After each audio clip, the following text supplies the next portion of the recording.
पूजनीय मातृशक्ति ब्रह्मचारीगण, भाष्य भूमिका सृष्टि विद्या विषय।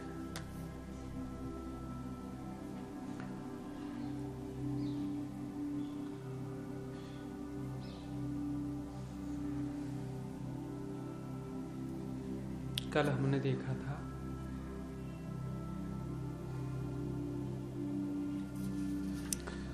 उस परमेश्वर से अश्व इत्यादि पैदा हुए और जो मनुष्य, देवता, ज्ञानी, ऋषि, मंत्र दृष्टा इत्यादि जो हैं वो परमेश्वर की ही पूजा करते थे, करते हैं और करते रहेंगे।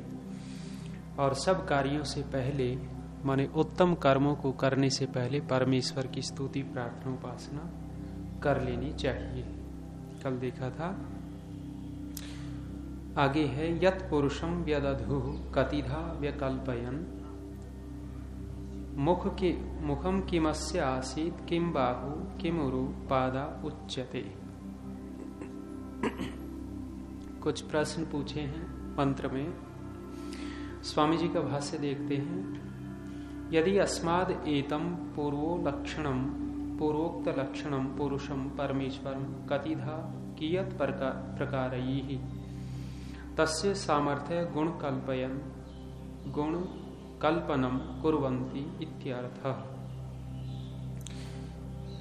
यदि अस्माद् एतम पूर्वोक्त लक्षणम पुरुषम परमेश्वरम, जो ऐसा इन लक्षणों से युक्त पूर्वोक्त परमेश्वर है, वो कतिधा कियत् प्रकारैः, कितने प्रकार से, तस्य सामर्थ्य गुण कल्पयन, अपने उसके जो सामर्थ्य है उनके गुणों का कल्पन कुर्वन्ति इत्यर्थ करते हैं, अर्थात कितने प्रकार से वो सृष्टि बनाता है, कैसे बनाता है। तम सर्वशक्तिमंतम ईश्वरम विविध सामर्थ्य कथनेन आदधुः, अर्थात अनेक विधम तस्य व्याख्यानम कृतवन्तः कुर्वन्ति करिष्यन्ति च। उस सर्वशक्तिमान परमेश्वर के विविध सामर्थ्य कथन के द्वारा व्यदधुः, अर्थात अनेक विधम, अनेक प्रकार से, तस्य व्याख्यानम कृतवन्तः, करते हैं, किए थे, करते हैं और करेंगे।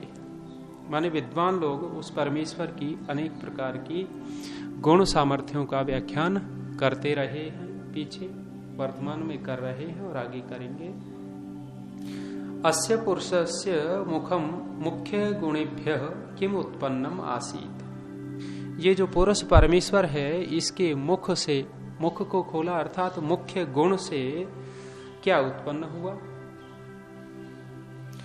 दूसरा कहा किम बाहु बल वीर्य आदि गुणेभ्यः किम उत्पन्नम आसीत्। इसके अंदर जो गुण, बल का सामर्थ्य है, उससे क्या पैदा हुआ।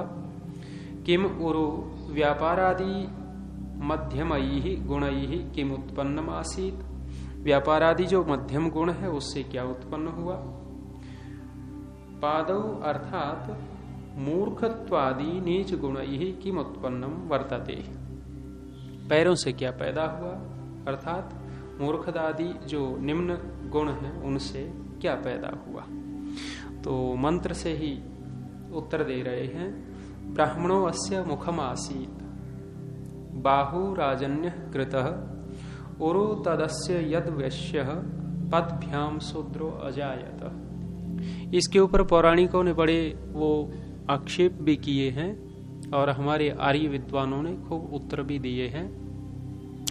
एक तरफ वो कहते हैं कि स्वामी दयानंद देखो, मूर्ति नहीं है, ईश्वर निराकार है, ऐसा बोलते हैं। और ये मंत्र तो सीधा ही मुंह भी बता दिया, उसके पैर भी बताए और भुजाएं भी बता दी, तो पूरा शरीर का वर्णन कर रहा है।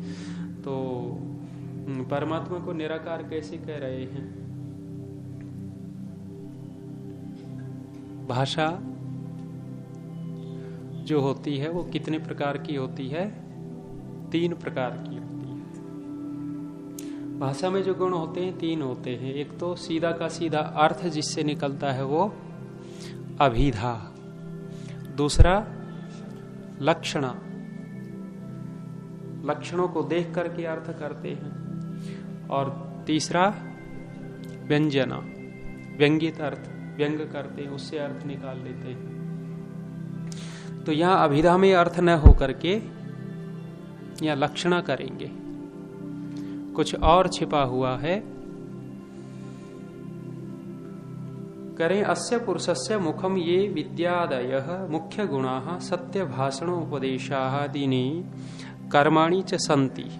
जो इस पुरुष में मुखम ये विद्यादयः मुख्य गुणा, जो विद्यादि मुख्य गुण हैं वो कौन से? सत्य भाषण उपदेशादीनि, जो सत्य भाषण उपदेश आदि हैं वो उनसे ते यो ब्राह्मण आसीत उत्पन्नो भवति, उनसे ये ब्राह्मण उत्पन्न होते हैं। ब्राह्मण कौन से? गुण कर्म वाले, जिनके अंदर स्वाभाविक सहन शक्ति होती है। मुख के अंदर क्या विशेषता है? एक तो ये सर्दी गर्मी को सहन करता है। कोई कोई होते हैं वो जो बंदर वाला टोप होता है ना, बंदर टोप होता है, यहाँ वो इतने से में घेरा सा निकल जाता है, बाकी उसको है जी मंकी कैप बोलते हैं उसको, है जी। जो भी है उसको, मतलब कोई कोई ऐसा वो मुंह को ढकता है, नहीं तो प्राय करके मुंह तो खुला ही रहता है। कितनी भी सर्दी हो, सर्दी नहीं लगती मुख को, और गर्मी हो तो गर्मी भी सहन करता है। तो ब्राह्मण का एक मुख्य गुण तो यही दिया है कि ये सर्दी गर्मी को, अर्थात धर्म कार्य करते हुए वो तप करता है। एक गुण मुख का ये हुआ। दूसरा क्या करता है? मुख में जो भी आप डालते हो अपने पास नहीं रखता, सारा अंदर देता रहता है, सप्लाई अंदर होती है, माने त्याग वृत्ति भी इसके अंदर है। तो ब्राह्मण के अंदर त्याग वृत्ति भी होती है। बहुत सारे गुण मिलेंगे। तो मुख्य गुण परमेश्वर में जो विद्या आदि है, ज्ञान गुण है, उससे ब्राह्मण पैदा हुए। अर्थात ब्राह्मण कौन है? ब्राह्म्यम क्रियते तनु, एक श्लोक भी सुना होगा आपने। व्रतेन होमैर त्रैविज्ये निज्या सुतई, ऐसा कुछ श्लोक मुझे पूरा नहीं ध्यान आ रहा। अंतिम पंक्ति है ब्राह्म्यम क्रियते तनु, इस शरीर को ब्राह्मण का बना लेना चाहिए। वहां कुछ वो लिखे हैं लक्षण, और ब्राह्मण के और लक्षण क्या लिखे? 6 कर्म तो लिखे ही वे। गीता का भी एक श्लोक है,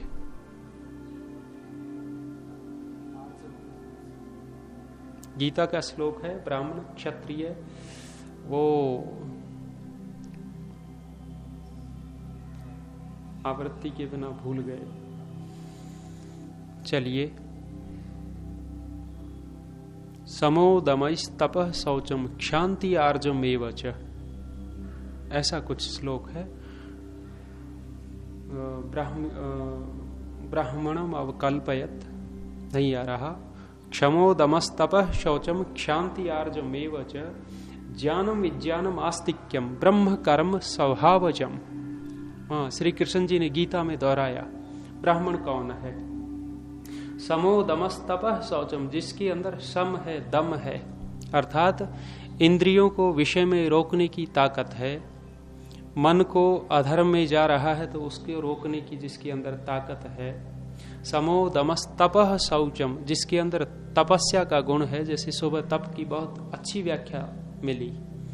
पीछे हमने पढ़ा था धर्म का, ऋतम तपः सत्यम तपः। वो पंक्ति तो दिखती थी कि सत्य तप है, लेकिन तप कब है सत्य? सुबह पूज्य आचार्य जी बोल रहे थे, जब द्वंद्व चलता है, सत्य बोले या असत्य बोले, और दूसरा व्यक्ति वो जबरदस्ती करता है, हम बताना नहीं चाहते, पता ही नाराज भी हो सकता है, उस समय जब हम सत्य बोलते हैं, भले ही वो नाराज होता हो, वहां तपस्या शुरू होती है। हमें कष्ट होता है और हम सहन करते हैं। तो सत्यम तपः बहुत अच्छा खोला। शांति क्षमोदमस्तपः शौचम क्षांति आर्जम एवच, जिसके अंदर क्षमाशीलता है, क्षमा का भाव है, जो सहन नहीं करता वो ब्राह्मण नहीं हो सकता। वो बता रहा था ना, वो सन्यासी जी भाषण दे रहे थे, कुछ बात आ गई तो माइक उठा करके फेंक दिया। कौन थे? अग्नि में जो हो गए, जिन्होंने अग्नि में माने लाल वस्त्र पहन रखे हैं। अग्नि भी लाल लाल होती है। लाल वस्त्र तभी होते हैं जब अंदर की अग्नि से जो दोष भस्म कर देता है, फिर वो अग्नि बाहर दिखने लगती है, अर्थात लाल वस्त्र दिखने लगते हैं। तो इतना गुस्सा आया कि सहन ही नहीं किया, माइक उठा करके फेंक दिया। शांति क्षमा नहीं है, जहां क्षमा नहीं है वो अर्धचंद्र वाली बात सुनी है कई बार, पकड़ लेते हैं। साधुओं में वो जब ये चलता है ना कुंभ का मेला, और वहां जब गंगा स्नान होता है तो 2-3 धड़े बट जाते हैं। त्रिशूल लेकर के चलते हैं, तलवार लेकर के चलते हैं, पहले स्नान हम करेंगे, और वहां त्रिशूल चलते हैं। नागी दूसरों को मारते हैं, दूसरे इनको मारते हैं। साधुता है ही नहीं, ब्राह्मण है ही नहीं। शांति आर्जव में वच, आर्जव माने रिजुता, सरलता, जिसके अंदर सरलता है वो ब्राह्मण हो सकता है। कुटिलता जिसके अंदर है वो ब्राह्मण नहीं हो सकता। चाणक्य को कौटिल्य कहते हैं, कुटिल व्यक्ति था इसलिए। चाणक्य कुटिल नहीं थे, लेस मात्र भी उनके अंदर कुटिलता नहीं थी। लोग जो व्याख्या करते हैं कि कुटिल थे, हाँ, वो पढ़ना अर्थशास्त्र, और उदयवीर शास्त्री जी ने भूमिका लिखी है, उसमें भूमिका में पंक्ति लिखी है, देखना है जी।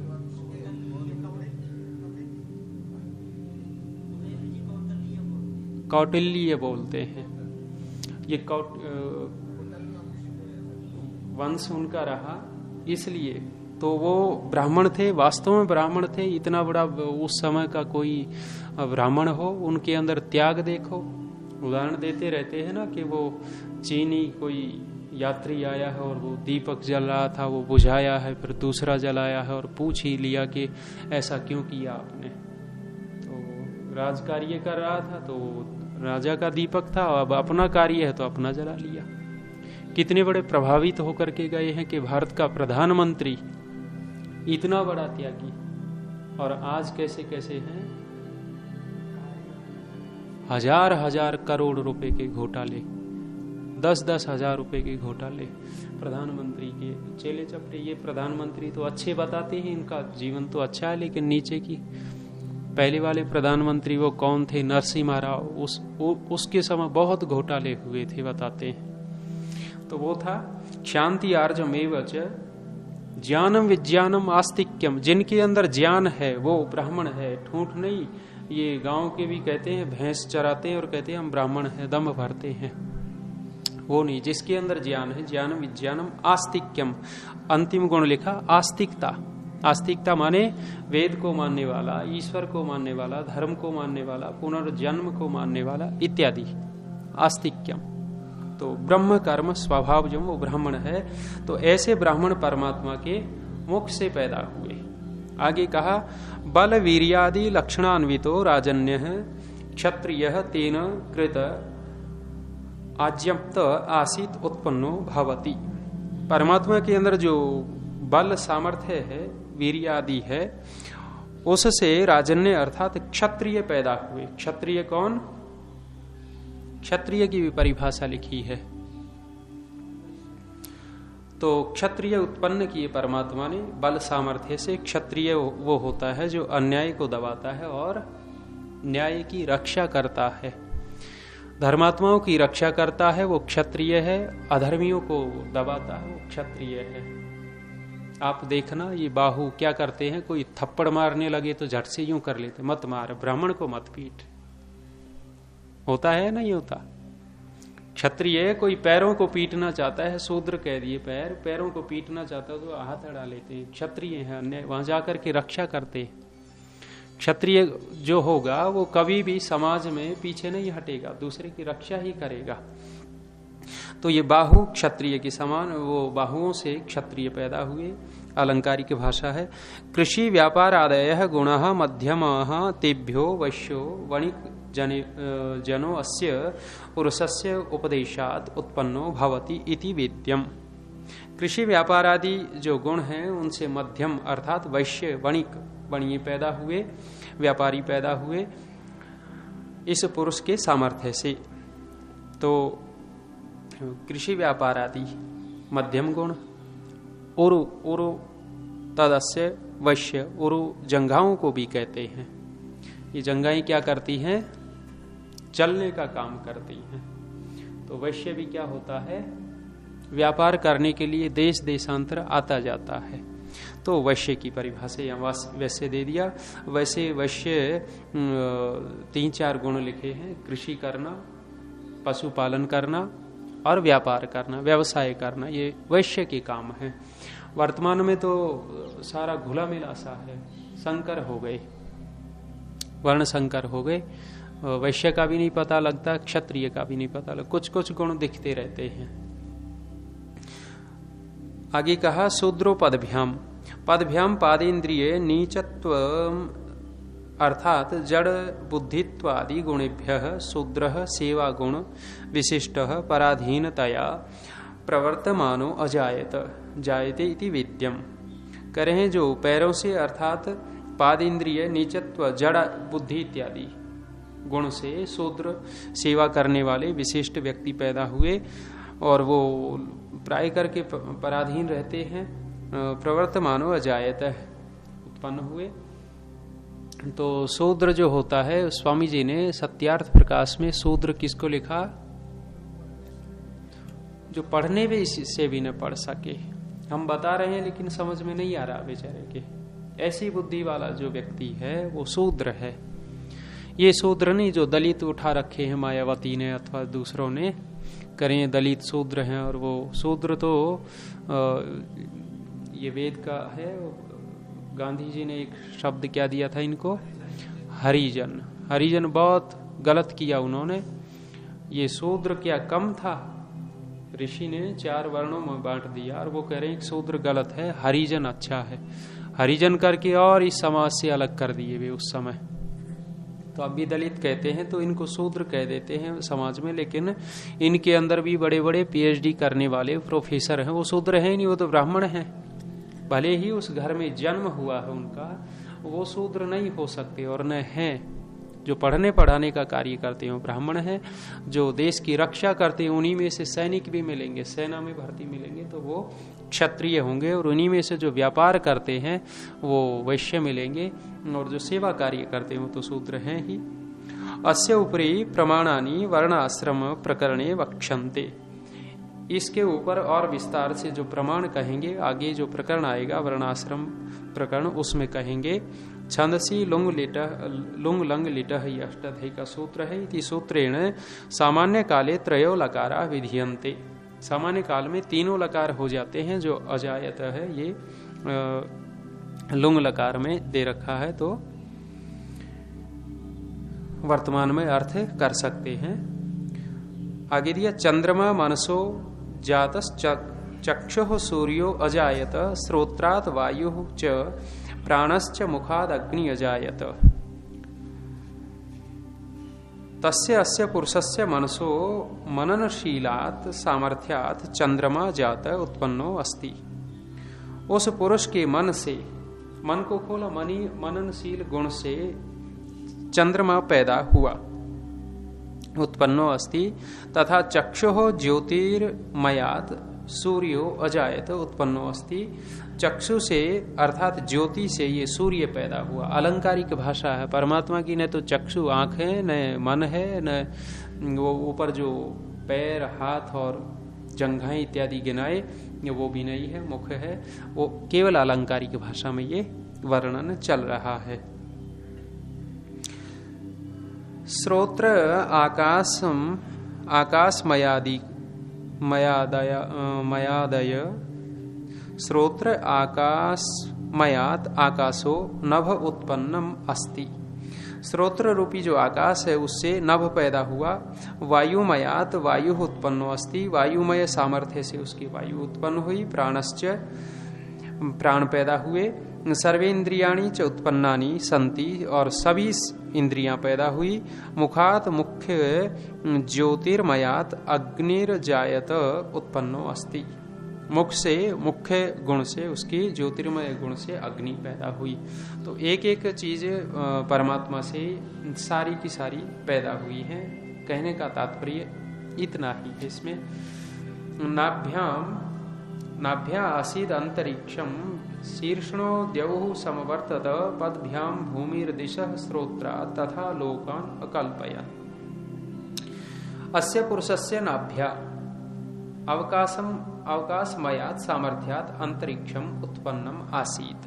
इस पुरुष की नाभि से, नाभि माने खाली स्थान से, अवकाशमय जो है उससे अंतरिक्ष उत्पन्न हुआ। अंतरिक्ष माने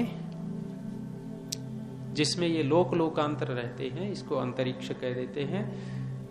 एवं शिरोवत उत्तम सामर्थ्यात प्रकाशमयात सूर्यादि लोकः प्रकाशात्मकः समवर्तत सम्यक उत्पन्न संवर्तते। तो शिरोवत उत्तम सामर्थ्य से प्रकाशमय जो सूर्यादि लोक हैं वो उत्पन्न हुए। पृथ्वी कारणमयात सामर्थ्यात परमेश्वरेण भूमि ही धरणी उत्पादिता अस्ति जलम च। और पृथ्वी कारणमयात, इसके परमेश्वर के अंदर पृथ्वी कारणमय है, पृथ्वी बनाने का सामर्थ्य, उस सामर्थ्य से भूमि उत्पन्न हुई। धरणी दूसरा एक अर्थ दिया, धरणी। धरणी कहाँ सुना है आप लोगों ने?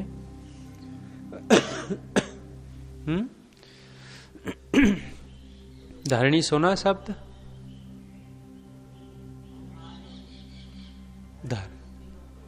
धरणी पृथ्वी को कहते हैं, लेकिन कहीं सुना है?